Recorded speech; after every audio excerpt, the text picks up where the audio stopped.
कोविड-19 के दौरान स्तनपान कराने के विषय पर बने इस स्पोकन ट्यूटोरियल में आपका स्वागत है। इस ट्यूटोरियल में हम सीखेंगे कोविड-19 क्या है, कोविड-19 के दौरान स्तनपान कराने के लिए क्या दिशा निर्देश हैं। आइए पहले समझते हैं कि कोविड-19 क्या है।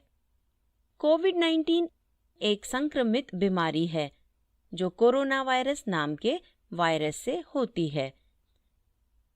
ये वायरस दुनिया भर में फैल चुका है। जब इससे संक्रमित व्यक्ति खांसता या छींकता है तो छोटी छोटी बूंदें मुंह से निकलती हैं। इन्हीं छोटी बूंदों में कोरोना वायरस होता है। यही संक्रमित बूंदें जब किसी दूसरे व्यक्ति के शरीर में प्रवेश करती हैं तो संक्रमण फैलने लगता है। ये संक्रमित बूंदें हवा में 1 से 2 मीटर के दायरे में फैल सकती हैं और किसी सतह पर बैठ जाती हैं, जहां वे कई घंटों या कई दिनों तक जीवित रह सकती हैं। बाकी के लोग उस संक्रमित सतह को अपने हाथों से छूते हैं और फिर अपनी आंखें, नाक या मुंह वे बिना हाथ धोए छू लेते हैं। तो इस तरह से भी संक्रमण दूसरे व्यक्तियों में फैल जाता है। संक्रमित व्यक्ति में बीमारी के लक्षण दिखने से पहले भी वो दूसरे व्यक्तियों में वायरस फैला सकते हैं। इस वायरस के अभी तक गर्भाशय में फैलने के कोई स्पष्ट सबूत नहीं मिले हैं। संक्रमित मां के दूध में भी ये वायरस अभी तक नहीं पाया गया है और इस वायरस के स्तनपान के जरिए फैलने के भी अभी कोई सबूत नहीं मिले हैं। कोरोना वायरस से संक्रमण के चिकित्सकीय लक्षण अलग अलग हैं। बुखार, खांसी, सांस लेने में तकलीफ, थकान, सर दर्द, गले में तकलीफ ऐसे कुछ आम लक्षण हैं।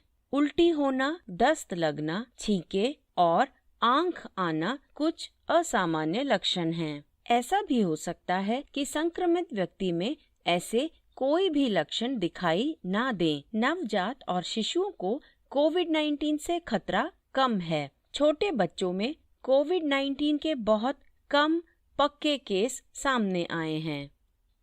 अधिकतर संक्रमित शिशुओं में वायरस के कम से कम या कोई भी लक्षण नहीं पाए गए हैं। चलिए अब कोविड-19 के दौरान स्तनपान कराने के लिए जरूरी दिशा निर्देशों पर बात करते हैं। स्तनपान सभी शिशुओं के लिए बहुत जरूरी है।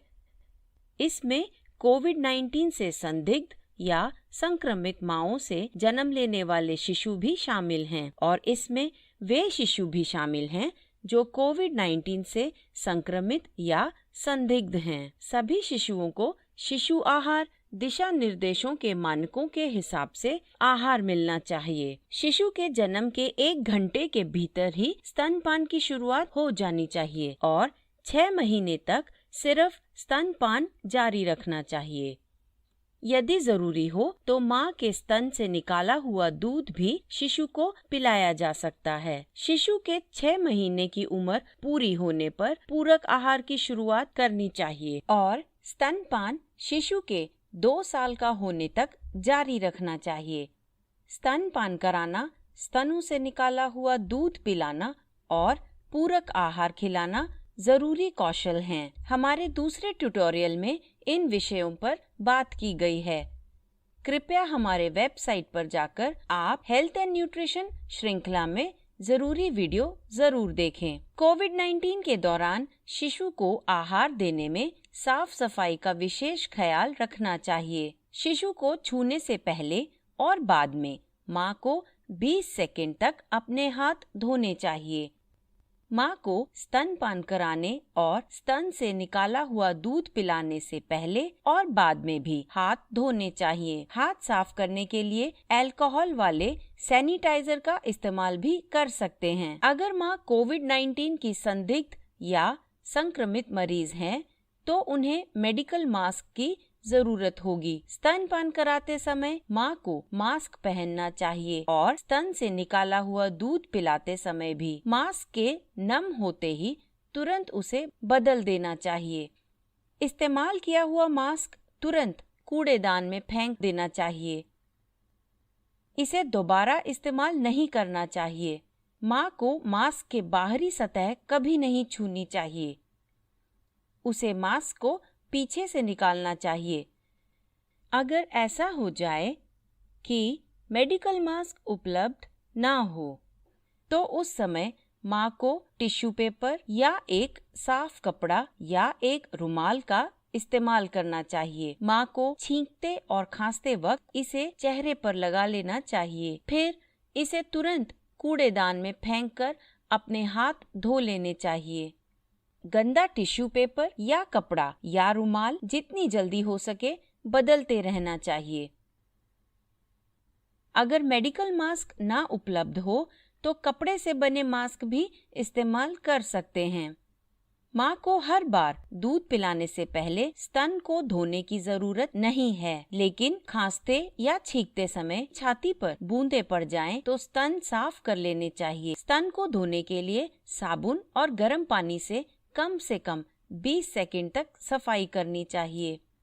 शिशु की देखभाल करने वालों को भी शिशु को छूने से पहले और बाद में हाथ धोने चाहिए। कमरे के फर्श और बाकी की सतहों को रोज साफ और संक्रमण रहित बनाए रखना जरूरी है। कुछ संक्रमित माएं इतनी बीमार हो सकती हैं कि वे शिशु को स्तनपान न करा सकें। ऐसे में शिशु को मां के स्तनों से निकाला हुआ दूध पिलाया जाना चाहिए। नर्स या परिवार का सदस्य शिशु को ये दूध पिला सकते हैं। ध्यान रहे, दूध पिलाने वाला व्यक्ति किसी संक्रमित व्यक्ति के संपर्क में न आया हो। शिशु या दूध को छूने से पहले उन्हें 20 सेकंड तक अपने हाथ धोने चाहिए। हाथ धोने के बाद उन्हें मास्क भी पहनना चाहिए। स्तनों से निकाला हुआ दूध शिशु को बिना गर्म किए ही पिलाया जा सकता है। स्तनों से निकाले हुए दूध को इकट्ठा करना और उसका रखरखाव बड़ी सावधानी से करना चाहिए। माँ के ठीक होते ही स्तनपान की शुरुआत फिर से करनी चाहिए। अगर संक्रमित माएं ज्यादा बीमार हो और स्तनों से दूध ना निकाला जा सके तो शिशु को पोषण देने के लिए दूसरे विकल्पों का उपयोग कर सकते हैं। कोशिश करें दानी माँ का दूध किसी माँओं के दूध इकट्ठा करने वाले बैंक में मिल सके। शिशु को दूसरी माँ का दूध पिलाते रहना चाहिए जब तक उसकी माँ ठीक ना हो जाए। अगर किसी और माँ का दूध ना मिल सके तो माँ के ठीक होने तक वेट नर्सिंग का इस्तेमाल कर सकते हैं।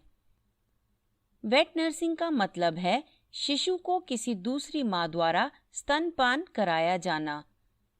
अगर वेट नर्सिंग ना हो सके तो शिशु को पशु का दूध पिलाया जा सकता है। हमेशा पशु का दूध उबालकर ही शिशु को पिलाना चाहिए। साथ ही इन सभी विकल्पों पर अपने स्वास्थ्य सेवक की सलाह जरूर लें। डिब्बे वाला पाउडर दूध का प्रयोग ना करें, ना ही दूध की बोतल का, और ना ही प्लास्टिक, रबर या सिलिकॉन निप्पल का प्रयोग करें। माँ के ठीक होने पर उसे स्तनपान शुरू कराने में मदद करें। शिशु और माँ के त्वचा से त्वचा के संपर्क कराने की प्रक्रिया भी करते रहें। ये प्रक्रिया शिशु के जन्म लेते ही शुरू करनी चाहिए, भले ही माँ कोविड-19 से संक्रमित हो। इस प्रक्रिया से माँ को स्तनपान शुरू कराने में मदद मिलेगी। कंगारू मदर केयर पद्धति माँ से शिशु को दिन रात मिलनी चाहिए। स्तनपान और त्वचा से त्वचा के संपर्क की प्रक्रिया शिशुओं की मृत्यु के खतरे को कम कर देती है। यह प्रक्रिया शिशु को तत्काल और आजीवन स्वास्थ्य और विकास प्रदान करते हैं। स्तनपान से माँओं में स्तन और अंडाशय के कैंसर के खतरे को कम किया जा सकता है।